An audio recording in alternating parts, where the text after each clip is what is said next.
Hello, friends. Welcome back to the Test Those Breasts podcast. I am your host, Jamie Vaughn. I'm a retired teacher of 20 years and a breast cancer thriver turned staunch, unapologetic, loud supporter and advocate for others, bringing education and awareness through a myriad of medical experts, therapists, caregivers, and other survivors. A breast cancer diagnosis is incredibly overwhelming with the mounds of information out there, especially on Dr. Google. I get it. I'm not a doctor, and I know how important it is to uncover accurate information, which is my ongoing mission through my nonprofit. The podcast includes personal stories and opinions from breast cancer survivors and professional physicians, providing the most up-to-date information at the time of recording. Evidence, research, and practices are always changing, so please check the date of the recording and always refer to your medical professionals for the most up-to-date information. I hope you find this podcast a source of inspiration and support from my guests. Their contact information is in the show notes, so please feel free to reach out to them.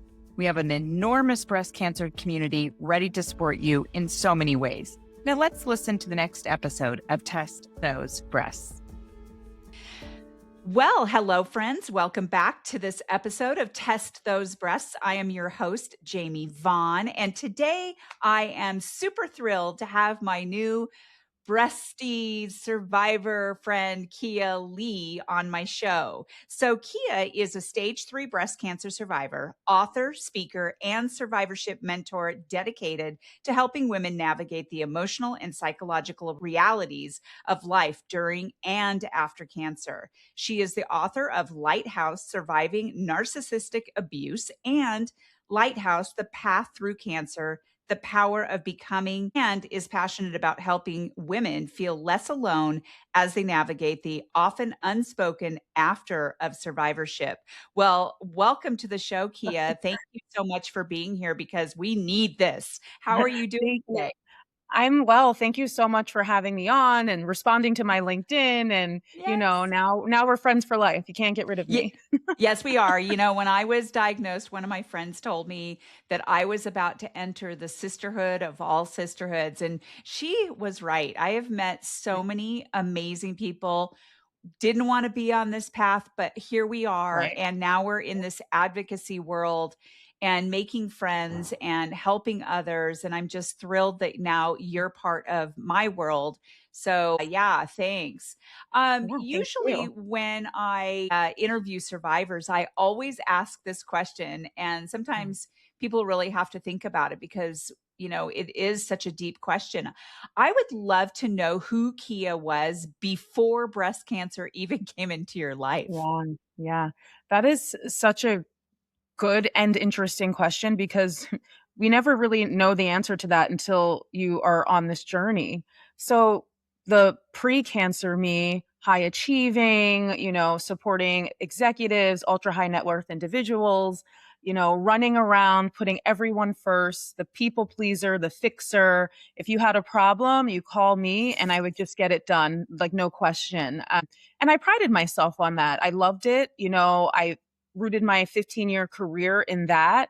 And I wasn't so much aware of all of the sacrifices that I was making for, other people and Mm. sacrificing myself. And I definitely thought I was, healed and completely unaware of like old childhood wounds that were partially healed or Yeah. maybe not even. So I was just basically, in a way, running on autopilot and doing what I thought the check boxes said I should be Mhm. doing. Yeah. Gosh, kind of sounds a lot like my life. I mean, so Yeah. many things come out of a cancer diagnosis like this. All of our childhood memories, things that Mhm, we didn't mhm. realize. I was 54 when I was diagnosed, and Okay. I feel like I'm just really going through a lot of things and memories and Yeah. realizations and things like that. So, yeah. So when were you diagnosed? What was your diagnosis? Tell us Yeah. all the things about that. Sure. So I was diagnosed in October of 2023. Ironic that it's October, right? I was 38 years old, stage 3 ER positive, HER2 negative, and it was IDC, and it had spread to one lymph node. And we knew that going in because part of the reason why I went and got checked was because it was swollen. And at first I thought it was like an underarm, like ingrown hair. And then I'm like, maybe it's a cyst. I was like, this doesn't feel right. But never in my mind did I think breast cancer because it for sure was an ingrown hair. And then I noticed a little lump when I was at the gym on the bench. And I'm like, that's not normal. However, I have dense breast tissue. So, and it would disappear, it would ebb and flow. So eventually I go to the PCP and she kind of freaks out. And I'm kind of like, I think you're overreacting. I'm pretty sure it's just a cyst or something clogged. Like, this is normal. And I go to a diagnostic center, get the imaging for the ultrasound, and she goes, And I'm immediately like, please elaborate on what this means. She goes, I think we need to do a mammogram. So at that point, I'm like, oh crap, this is not the direction. My plan, right? Because we all have plans, was to come in, get the ultrasound, them tell me it's nothing, drain this or do that. And I go on my merry way. Now I'm sitting, half undressed, texting my one girlfriend who had been through this in 2020, asking, does a mammogram hurt? And she's like, it's uncomfortable, but what's going on? And I'm like, I have no idea what's going on, but I'll keep you posted. Because I didn't really want anyone to worry because I'm like, this isn't going to be anything. So I do the mammogram. It was painful because obviously there was a tumor there and they're pressing down on it. And I start crying and it's just like all coming out. And the fear really stuck in me, right? It was almost like I just knew. And when I left, it was almost like a ghost was leaving like above my body and I was just walking out. I like knew. And the whole issue of it was also like during like a holiday weekend. So it's like all of these things are waiting to find out if there's going to be time. So long story short, the results come back. The PCP person calls me and is freaking out, a little unprofessional in my opinion, but it's all coming from where we are in the moment. She says, it looks like breast cancer. What are you going to do? And I said, time out. I said, is there something that you know that I don't know? And she says, well, what do you mean? I said, you're saying the word breast cancer and no one has spoken to me about anything. I have not read the results. At this point in time, I didn't have the My Chart on my phone, probably, thank God. And, she backpedals and it's like, well, what did they tell you? I said, well, nothing. And you're telling me this. So I immediately kind of just like fired her because I didn't need that energy, right? Like it is what it was. Like you're all over the place, lady. And where I was coming from, like I'm already scared. So I don't want my leaders to also be scared. So I called a really good friend who had really good connections at MSK. And I took all of my things and I started my care there. And they are incredible. And they redid all the testing. They did the biopsy and it was 100% stage 3 breast cancer. Yeah. Wow. I'm so sorry you had to deal with that with your doctor. I Drama. was like, what are you talking about? Yeah, it's interesting how some doctors don't really know how to say things, especially when it's on the phone. Like, did she say, are you sitting down? Or, you know what I mean? Yeah. Nothing. Yeah. I've had people tell me that, the doctor called me and said, and I was like in the middle of Walmart, shopping. And they're like, well, you have breast cancer and we need to get you in. It's like, whoa. Right. Please just ask me to sit down in one of the bean bags at Walmart at least. Correct. Or ask me, am I somewhere like safe? Exactly. I know that when I was told, one of our friends is a breast radiologist and he's the one that looked at the scans after I had gone in. He wasn't there at the time at the breast center, but when he called me, I was camping. I was sitting with friends around the camp and I knew that the call was coming in. And he also knew that it was very important for me to be, with people that were supportive and everything. Yeah. So let's go back real quickly and talk about how you went in. Luckily you went in because you noticed that something was different. Right. Sometimes when women go in and they say, hey, this feels weird. Usually the doctor will be like, oh, you're 38.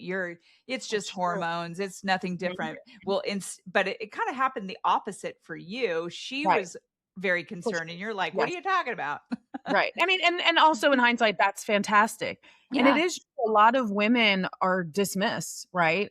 And Yes. we just have to keep pushing. And if they say no, find another doctor, right? Because at the end of the day, we're the ones that have to live with it. The Mhm. doctors and everyone else go home and they live their lives. So, as much as we don't sometimes want the answer because we want to continue to live in the I'm fine, I don't have anything wrong world, it's so important so we can begin to treat it and begin to understand how to do the best we can to fix it, right? And the Mm. more we delay that, the more things can progress and be less helpful and less responsive to the current treatments.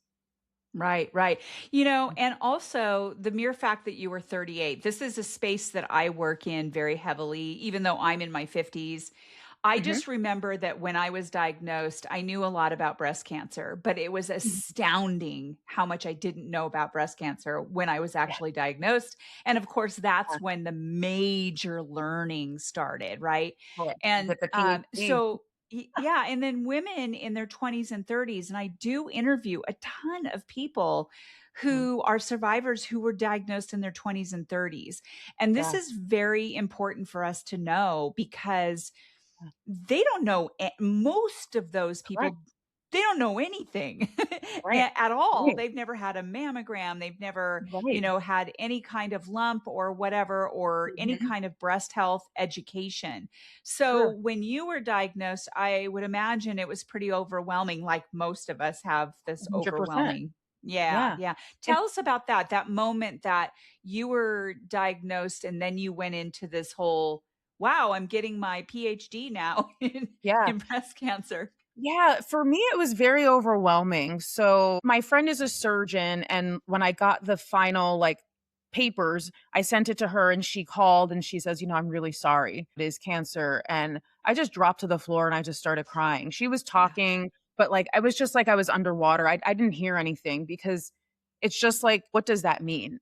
My first thing is, am I going to die? Right? Because everything you hear, you think cancer or Mhm. death. Cancer is never synonymous with a good time or, anything like that. So, none of that is true. But in the moment, being in my 30s, like this wasn't supposed to be a part of my plan. If I was to get cancer, it should be when I'm like 80 or 90 years old. Like that's the mentality that, most of us have. Right. And I think rightfully so, because Mhm. the statistics are now insanely changing, not to be that, but it just, at least growing up, that's how it felt. Whenever you heard Mhm. of someone, they were usually older. And I don't know if that's because most people hid it, because for me, I didn't really want to tell anyone. I wanted everyone to treat me normally. I didn't want special treatment. And I thought about not telling my mom. And then I realized like that's just it's not gonna go well. And I'm gonna Yeah. need support.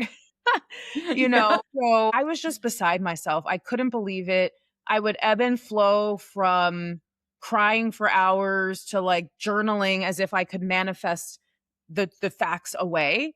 And none of that was logical, but it was the only thing I could do to process, what was happening. And I didn't know what was happening. Was I going to have chemo? Was I going to have surgery? And then in the end, was I going to die? And my whole process and why I wrote the book was like facing my own mortality has just changed me in a way that the best words I can put together are that book, but it just changes you, and that's why none of us are ever the same after we know that. Because obviously I was stage 3, so I had cancer for quite some Mhm. time. It wasn't just it popped up, and I was living and so happy and all those things.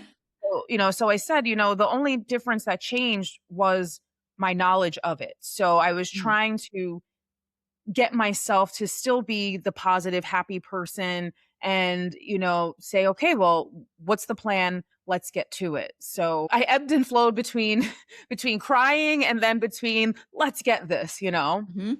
Mhm.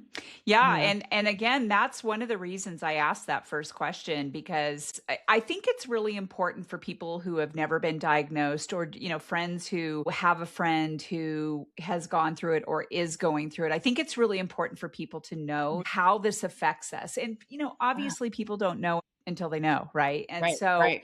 But in order for friends and family members to be able to support us, Right. they don't have to fully understand what we're going Right. through, but what they can do is Mhm. empathize with us and be able to understand that we are going through a huge change, and Huge, that is an huge. emotional and a physical change. Yes. And that we need to make sure that we are understanding why Kia isn't necessarily happy go lucky today, or Correct. when Kia got finished with her treatment and she had all the Mhm. things and she was no evidence of disease, why it is that we don't just get back to this normal person that Yeah. we were before, because that's unrealistic. So would I want to go back? I am Jamie at the core, Mhm. but my life has been enhanced in a way,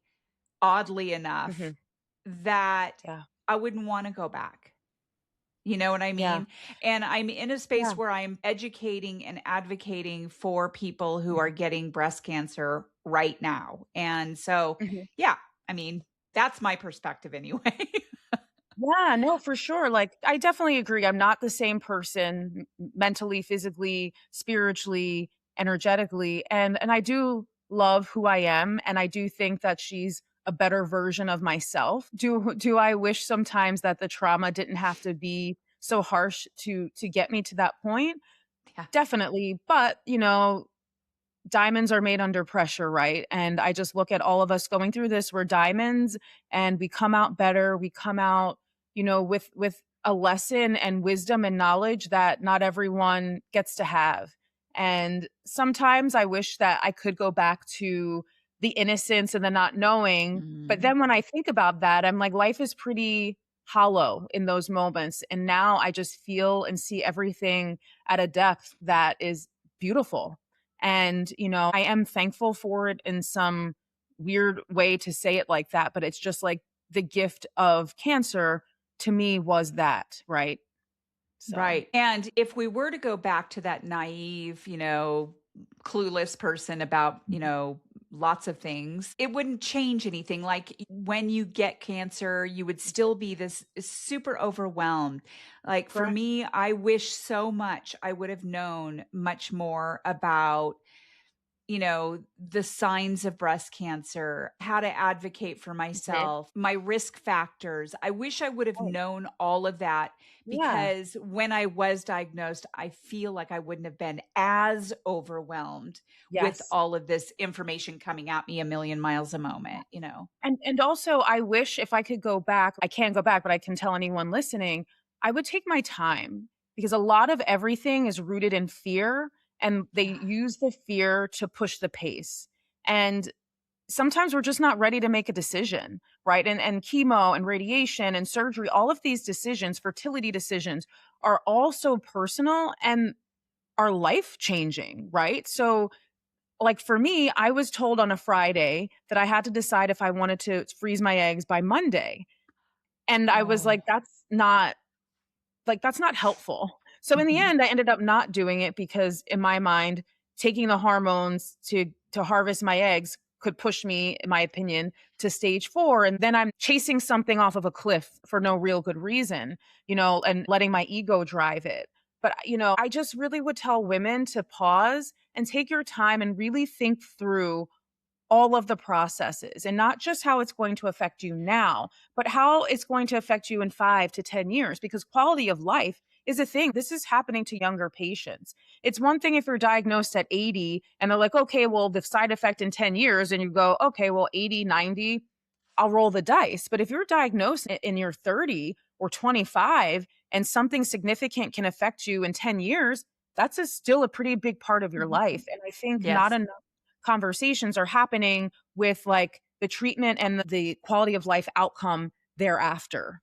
Yeah, thank you. Because you are not the first person who's actually said that. I've even had doctors say that. Like, look, Right. sometimes doctors or surgeons will make it sound like it needs to happen right now. Like you need to Mhm. make the decision immediately. And a lot of times it's not life threatening that you have Right. to make that decision right then and there. So I would Right. fully agree with slowing down, Yeah. look at the pros and cons, get a second opinion and a Always. third if you Yeah. need to. If you need That's to. what Yeah. I did. That's what I did with my breast surgery. I Mhm. was going to get my breast surgery here in Reno, and I ultimately decided not to because I didn't want to go through the whole implant thing. I, Yeah. I had like three friends that told me throughout my cancer journey about Mhm. this deep flap surgery.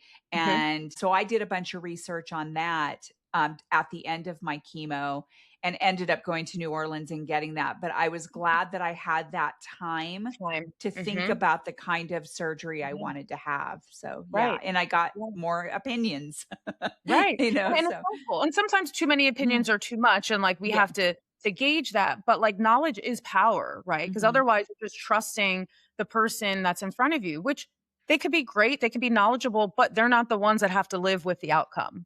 Right, right. And the surgeon here in Reno isn't she's the top surgeon here in Reno. She's excellent. Yeah. I just didn't want if I would have gotten my mastectomy from her, I would have Mhm. gone to this plastic surgeon that she uses to get the implants. And we don't have anyone here in our Mhm. area that Mhm. does flap surgeries, at Got it. least very skilled Right. surgeons.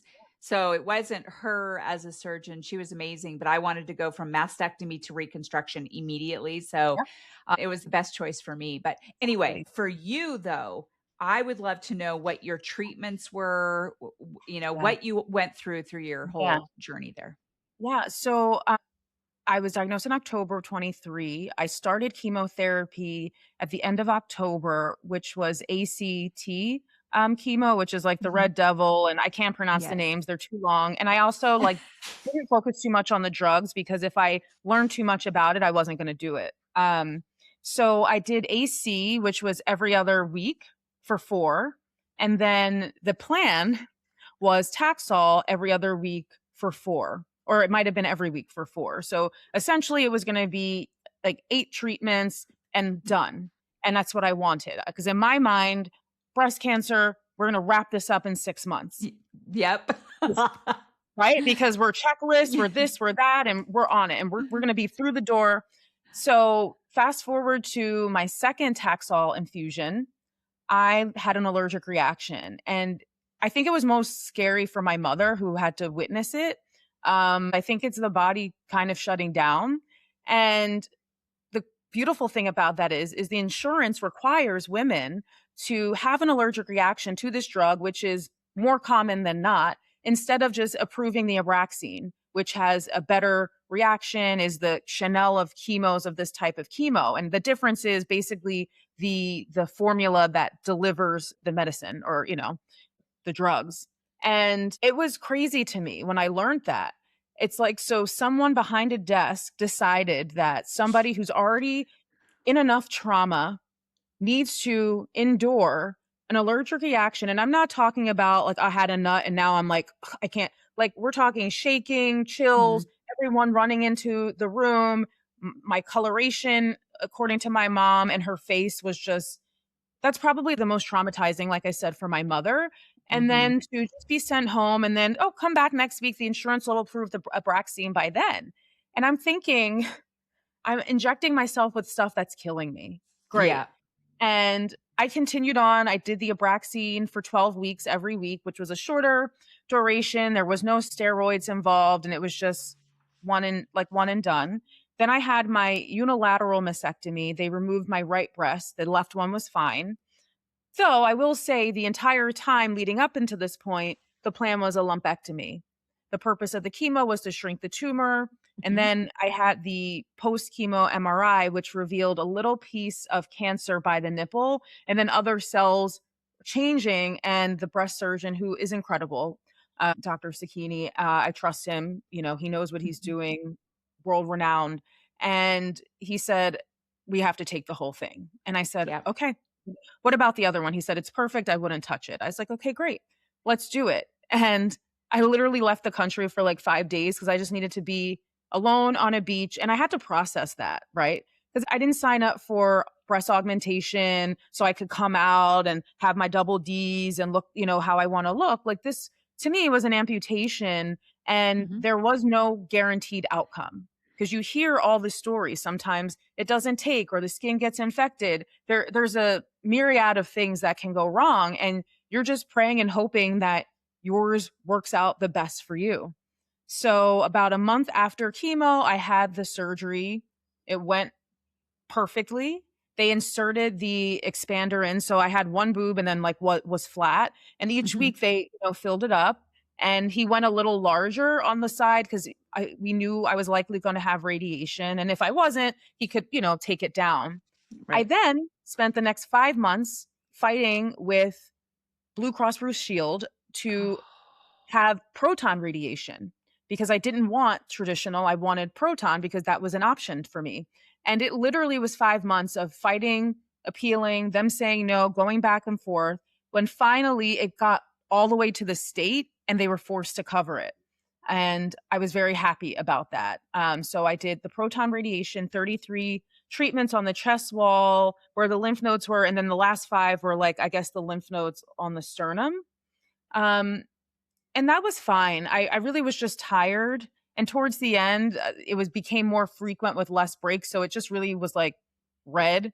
So, mhm, but I was like, I know I'm towards the end. mhm. And then from there, you wait 6 months for the skin to heal. And then I had my exchange surgery where they take out the radiated expander, they take out the scar tissue and replace it with, what I have now, the prosthetic, in on my right side. And that was the easiest, right? The Mhm. mastectomy even wasn't bad. I had the drains were the most annoying part. And the fact Yeah. that I didn't sleep elevated enough. One night I like sunk too far in and it was painful to get me up. But, Yeah. yeah, Those drains are real fun. they are so I had weird. Like they're just I hanging outside of you, inside of you. And you're like, no Yep. big deal. I had 4 of them. I had 1 on Yeah. each side of the boobs and then down below on my abdomen area, and my husband was really good at Yeah. draining them Right, every and day. then you need the help because someone needs to, like, Yes. milk them, like, you can't really do it on your own, and it's No. just it's, like, crazy, all these things that you learn that you hope like, you were like, "Wait, this exists?" And, through my treatment, I went to the gym, I walked, I did the Stairmaster, I did anything that, like, made me happy, and chemo was hard, for sure. I lost all my cardio, and I was very fit before all of this, I would work out, like, insanely. So, it was really hard to, like, walk to the corner, I live in New York City, and, like, need to sit down, So, I'm happy it's all over, I will say that, and it definitely took longer than I imagined. So, October of 2023, and the finish line of the exchange was June of 25, which still had its own that you have to heal from that, and they took fat from my inner thighs to fill in areas to make it look better, and that Oh, hurt. cool. Yeah, that hurt Oh, more. I'm That hurt sure. more than I anything else. mean, super cool, but oh, yeah, that hurt. Yeah, exactly. I was like, "Who signs up for this cosmetically? It's crazy." Yeah, But, yeah. all in all, I'm super grateful and thankful for my path. I don't think looking back I would change anything. Everything that I chose for me and what was right for me in the time. So I don't have any regrets. Good. I'm so glad to hear. And you're all good today. Yeah, knock on wood, finding some wood. We are I all know. good. Find real wood, Kia. Right, exactly. Yes. None of It's that. 2 years out, no evidence of disease. And, I've really just changed my entire life around it Yeah. because I'm not doing any of that again. And, just really being conscious and aware of the choices that I'm making, the environments that I'm in, what I'm eating, what I'm putting on my body, where I am in time and space. And, because before I normalized stress and now I actually can't even handle it. I came back into the world and I was a high executive assistant and I wasn't able to like manage and cope with what I was able to before. Like someone could throw 15 things at me and I'd get it. And now I'm like, no, Ye you give me the Same. top. Yeah, you give me the top three and I will get them. I will let you know when I can get them to you. Right, good for you. Yeah, can't do it. Boundaries. Yes, boundaries. Right. Yes. And I so was a many things. teacher for teacher for 20 years. So, people who don't know teaching, they just don't know what everything that we do. It's like, Yeah. multitasking like no one's business. And Mhm. now I'm retired, and Uh-huh. there are things that I'm like, how did I ever juggle Right. all of that stuff? So, Correct. so that's who you were. Let's talk about your Yeah. survivorship. What are Sure. you doing in your Yeah. survivorship? Yeah. In my survivorship, I discovered that I needed a purpose in my life and that I could no longer participate in a life that had no true meaning. So I quit my career of 15 years of being an executive assistant. Scary because like I Mhm. spent all of my time climbing that ladder and working for the types of people that, I could only dream of, supporting. And to walk away from that was scary. But for me, I need to wake up and know that I'm helping other women. And, now it's like coaching, but I call it more mentoring because coaching feels like it's not the right thing.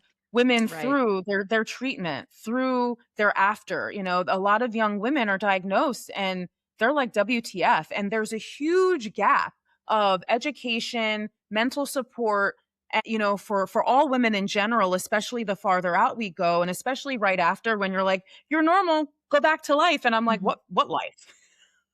Yeah. So yeah, so I created this program and I'm actually working on my third book that's going to literally deliver it to everyone because I'm like, how can I help the masses? I can't coach everyone, but I can write a book that allows everyone access to do it themselves. So, just because it's more than just changing what you eat, how you sleep, and who you're around. It's really looking into the systems that we signed up for subconsciously. It's addressing the wounds because I don't think cancer is any one thing. I don't think it Right. has anything to do with just having a gene or just doing X, Y, or Z. I think it's a compilation of the perfect, horrible storm of all the Mhm. things, right? So I guide women down that path. I'm not a guru. I do not have the answers. I am a lighthouse. And that is Mhm. the whole purpose of the name that I chose for my books and everything. I lead by example and I just point people back to the light that's inside of them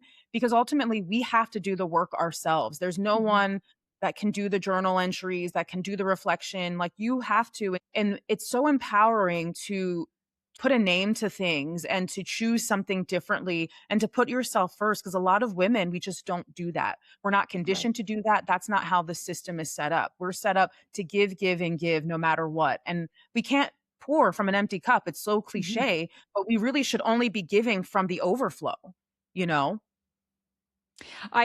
When I was first diagnosed, I reached out to this guy named Eddie Enever, and he is in Australia. And I was in such a deep, overwhelmed, dark place when I was first diagnosed. I was just Mhm. devastated.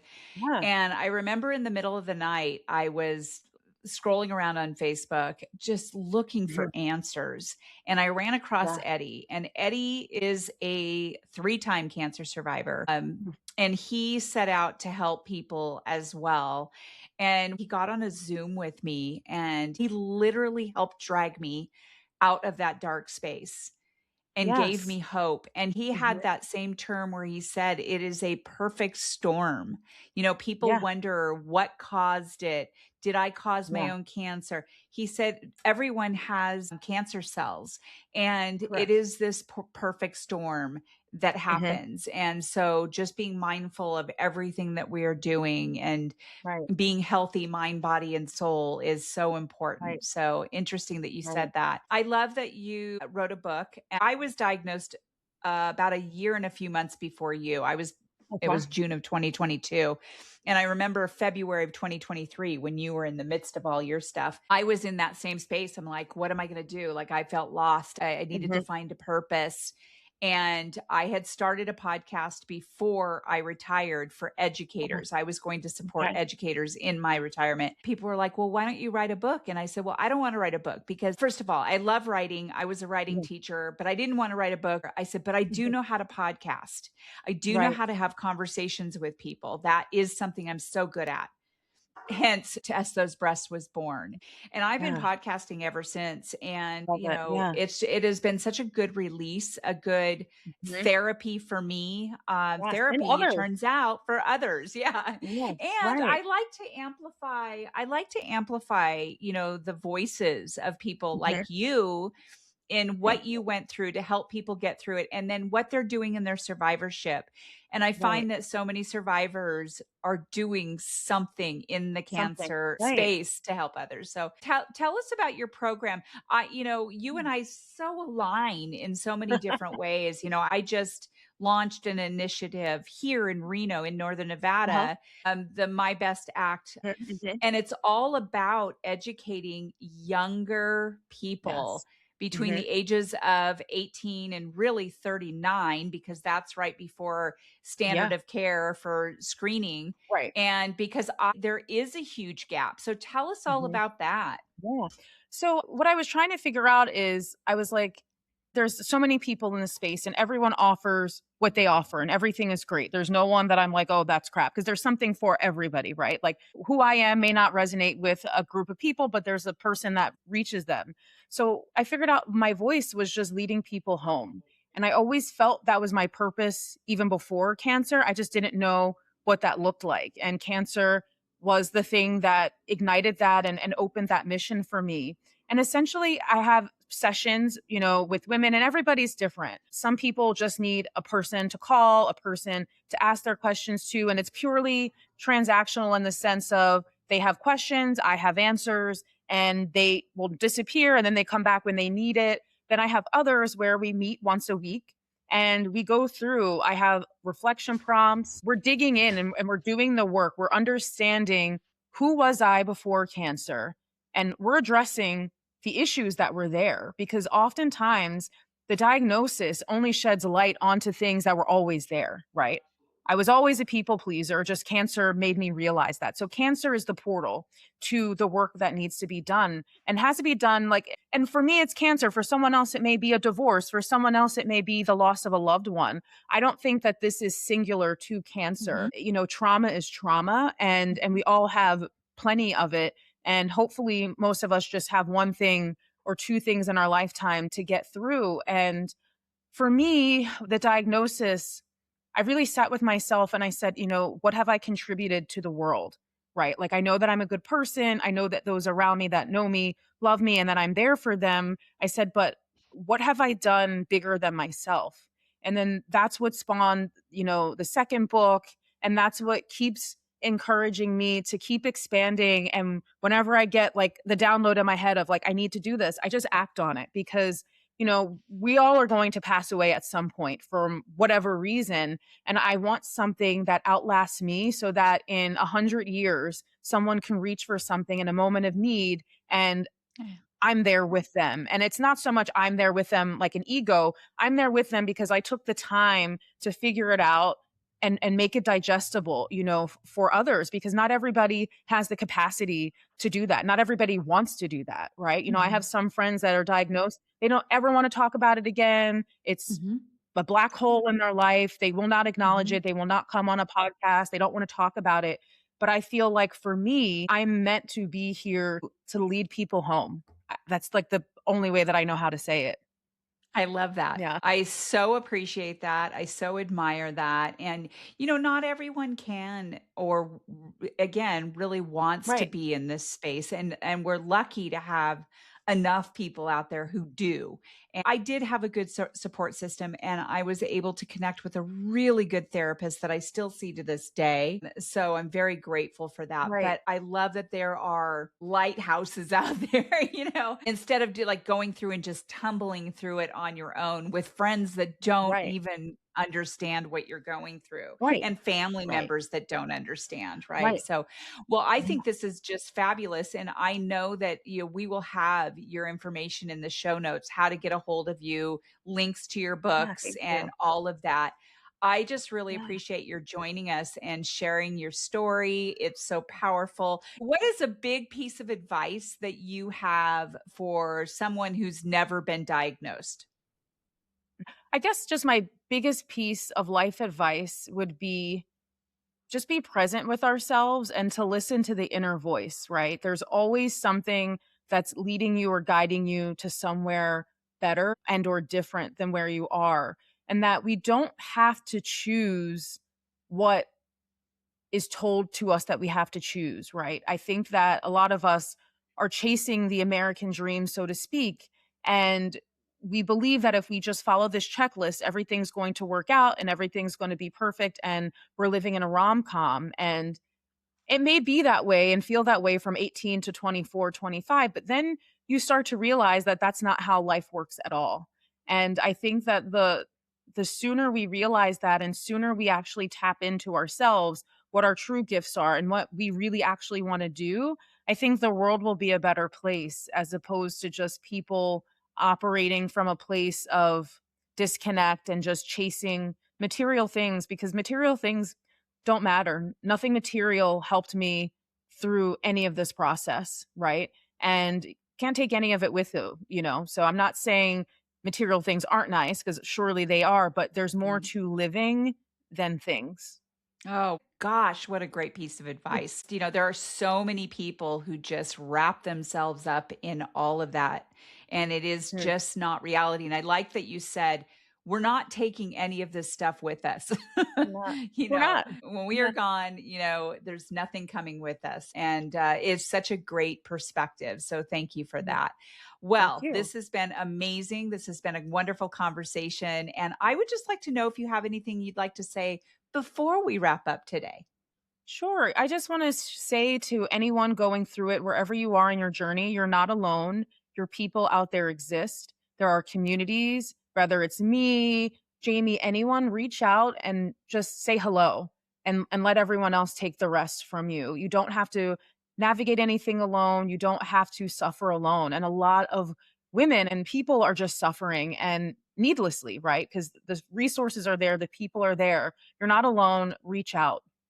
I love that because a lot of people think that, oh, I don't want to burden other people. Right. First of all, you're not burdening people. I mean, there are Correct. people who are less helpful than others, but Correct. there is a whole entire community out there, Yes. whether they're in your own city or in another state or in another country. The Right. help is out there and you do not have to go through it alone. And Right. I just think that's wonderful. Yeah, and there's Yeah. people who are capable of holding you up. Like, you may have family members that can't hold you up, and that's fine, but there is a community out there that is ready to hold your hand and walk you through it. Yes, and you probably have a lot of people who reach out to you and say, "Hey, Kia, I have a friend that just was diagnosed with breast cancer. Do you mind speaking with her, Yeah, on the phone or something?" I mean, it happens to me all all the the time. time. In Yeah. fact, I'm helping someone who lives in another part of our state who's Mhm. going through what sounds like the same treatment that you went through, Yeah. as far as the red devil. Right. She's gone through the first one. She hasn't, I don't think she's had an allergic reaction, but it sounds like the same. And so I'm helping her through that, giving her advice on some books to read or Absolutely. whatever. So, yeah. So, well, thank you for everything that you do. I'm so thrilled that you reached out to me on LinkedIn and that we're now connected. Yes. And Forever. yeah. Well, thank you so much. And to my audience, I appreciate your joining us again on this episode. And we will see you on the next episode of Test Those Breasts. Bye for now. Friends, thank you so much for listening to this episode of Test Those Breasts. I hope you got some great, much needed information that will help you with your journey. As always, I am open to guests to add value to my show, and I'm also open to being a guest on other podcasts where I can add value. So please reach out if you'd like to collaborate. My contact information is in the show notes. And as a reminder, rating, reviewing, and sharing this podcast will truly help build a bigger audience all over the world. I thank you for your efforts. I look forward to sharing my next episode of Test Those Breasts.